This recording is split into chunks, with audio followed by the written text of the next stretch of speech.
Hey there, YouTube. It's your girl Rhonda. I'm back. I'm doing the countdown. I have 12 more days until I turn 50. Now, today, what I have on, because I definitely have a topic that I want to talk about a little bit today. Now, mind you, you can hear Samuel in the background. I gave him an apple and a piece of homemade cornbread. And he clowning like this as soon as he heard me start recording. So that's when he started going off. So today what I have on is, these are, I don't know if you've ever seen them. They're for like the winter. And, people wear them like in like Antarctica and, places that are actually colder. So they're like thermal underwear, but they're not, because they're like leggings and you can actually wear them with I sometimes wear a sweater on, or wear a jacket or something like that. So there, I can wear them with a boot. I have them in different colors. I have them in black and everything. Today I have one with some all stars, and then what I'm gonna do is I'm gonna wear just put like a North Face jacket on. But I'll get you these because I'll tell you where they're at, because these particular type of underwear, if you look at them or whatever, they hug you, but when you go outside, you can't feel anything. So it can be, when I was wearing, like, it was like that 0 degree weather, I could wear just this out and I could be out for hours and I never would have known. You don't even feel the cold. So, and you put this on with like a North Face jacket or something like that, and you can actually wear this kind of like an outfit. So today, briefly, I want to just talk about a discussion my sister and I had this morning, and we were talking about curves. And we noticed that, like, in our family, we've been blessed with curves, all through the family. The women were curvaceous, and we got the backside and we got the hips. Now, sometimes you get them at a certain age. Now, me, I didn't start getting a shape until I was actually 30 years old. So I started getting a shape. I remember when I got pregnant with my son, I was 21 and I weighed 82 pounds. I had to wear a size 14 kids in clothes. They didn't even have maternity clothes my size, so I had to wear like these pajama outfits. So finally I went to motherhood maternity, and they had an extra small pair of pants, and they were for before, during, and after pregnancy, and I wore them until the hem came out of the bottom. So I was like that. I was really small. I'm 5'2", and so after I had him, he was almost 8 pounds. I had him, and for 10 years almost, I weighed 100 pounds and soaking wet, didn't get any bigger. So now I'm at a different size, and I'm starting to look at something. I'll be 50 years old on the 13th of November 2019, and it's time for me to celebrate the curves. It's just time for me to just celebrate hey, the melanin and the curves. A lot of times as African American women, we've been made to feel, sometimes by our own and by others, other women of other races at times, that there's something wrong with us. At times I look at like Serena Williams or something like that. The girl got her shape and stuff together. You know what? She doesn't have a lot of BMI. She has, she's athletic and things like that. And she said for years she was body shamed.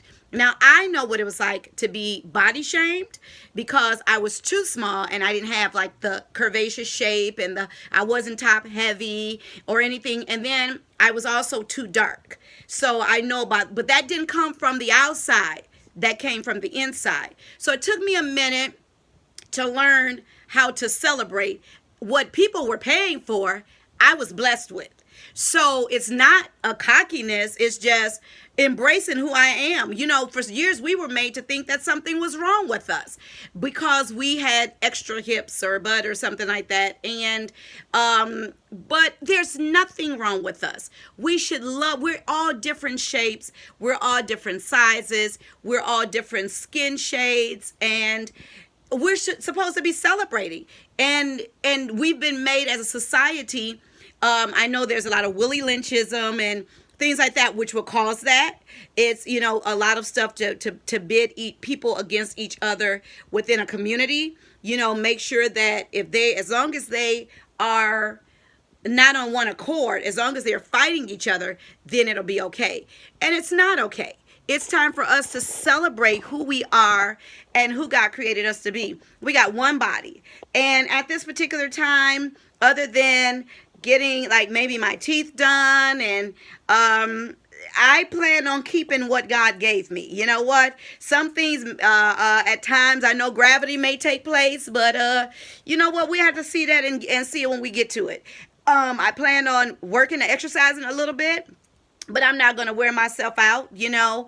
Sometimes we got to cut away some of the sugar, some of the pop, and things like that to make sure that not just that our bodies are okay that on the outside, but that we are okay on the inside. So if I had to do anything, if I was going to cut anything away, any sugars and stuff, it's not because I want to change my shape. It's because I want to make sure that I'm not diabetic or I don't have issues with my heart and things like that, and I want to live for a long time. And besides when you drink a lot of pop and the sugar and stuff, it can erode your teeth. So that's another thing. I would definitely stop it just to save those things. But I want to just say, celebrate who God created you to be. No matter how tall you are, no matter how short you are, no matter how wide or thin or, whatever, just celebrate. Somebody wants what you have. You were naturally born with it. And somebody wants it. And when you look yourself in the mirror, what do you see? Do you see all of the prejudices and the judgments that came from society or from your family? You come to a family get together, or your feet too big, or you don't have no butt, or your boobs are too big, or this. You know what? You got your own to talk about you and I don't even understand why. All I see is this. Is people that when they do that is because they not feeling good about themselves. That's got to be it. And then why you paying so much attention to what we look like anyway? Look in the mirror and like what you see. I'm not always going down the street looking at a woman and say, "Oh, she need to get her shape together. She need to get this." If anything, sometimes you'll talk to somebody, and if it's too much going on, you let them know you got to deal with your health. But it's not, look, if you short, you stocky, if you petite, if you this, it's up to you, long as you take care of you. And then if you decide that you like to be bigger or what have you, and you don't even care, listen, if you working it out, work it out. That's what's going on with us in our society today. You know what? Not loving who we are. And when we don't love who we are, how do we expect anybody else to love who we are? So today I'm celebrating curves. Maybe when I'm looking at myself, maybe I'm not as curvaceous as other people are. To be honest, if you had seen me when maybe 20 years ago, trust me, I didn't have any curves at all. So I'm just celebrating the fact, number one, that I'm alive. And the fact that, you know what, I do every now and then think I got it going on a little bit. God has blessed me tremendously, and so I guess, one day I will work out. But I did say something before, I really want to work out, so, Commodore's had a song called Brick House, 36, 24, 36, what a winning hand. And every time my mom makes me an outfit that we get ready to get in a fashion show, she takes my measurements. And for some reason, without me working out or anything, you ain't gonna tell me I'm supposed to be 36, 24, 36. I'm supposed to have that winning hand.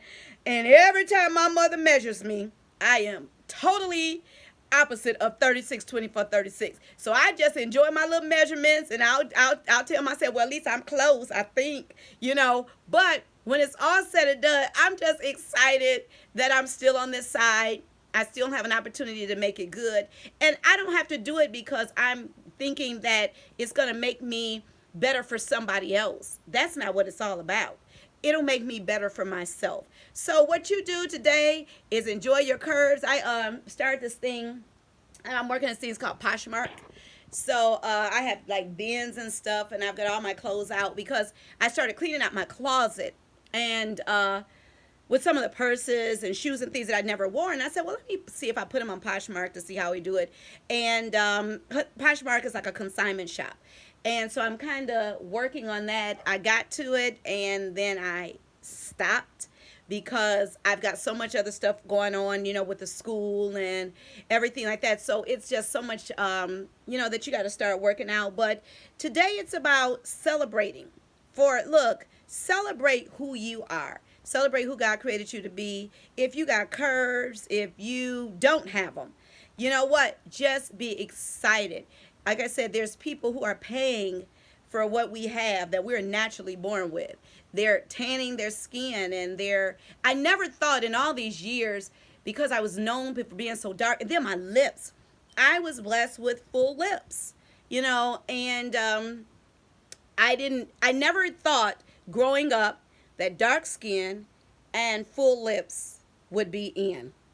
I just never did, because it was considered as being ugly, like monkeyish. We have definition to our face, have longer heads, and so I never thought in our society. So what I did is even as growing up, I had to find out how to be beautiful in myself, because according to my some people that I was around growing up, I wasn't considered as one of the prettier girls. I wasn't considered as one of the shapelier girls. They either wanted somebody light, they wanted somebody that was more heavier or bustier or had butt and could do this. I wasn't that girl. And so what it did is it caused a complex. But the only thing about it is it was within my own community that I had to feel that way. Outside of my community, I felt like a queen. But inside my community, I did not feel that I was beautiful at all.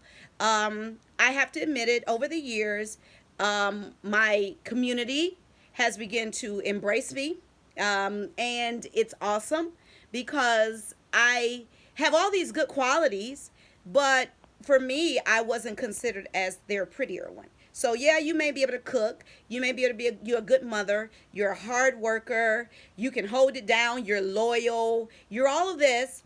But on the outside, your skin tone and your shape is not what we're looking for. So when we're ready to settle down, when we're all dried up, we're going to come back after you.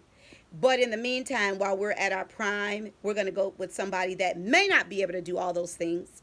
They're just looking good on our arms. So in our society, in our community, that's kind of the way that it has been. And what my mom began to embrace about her children was find somebody or draw somebody that loves you for you, no matter what their race is. And my sisters and I, we've embraced that all of our lives, and for the past 30 years. And it's been good. One thing I know is this: men are men, no matter what race they are. But I had to learn how to love me. And going into this half century, I'm loving me even more. I'm really loving me even more. And I'm appreciating who God created me to be. So that's just my little rant. I'm going to try to do, definitely now, one video a day up to my 50th birthday, because I have some changes that I'm going to be making going into this next 50 years. So I'm going to release my legacy, and the beginning of my legacy, to begin to talk about what's next for Rhonda on the other side of turning 50 on November 13th. So if you like this video, please like, share, and subscribe. And remember to embrace who you are. God bless you. Have a good day.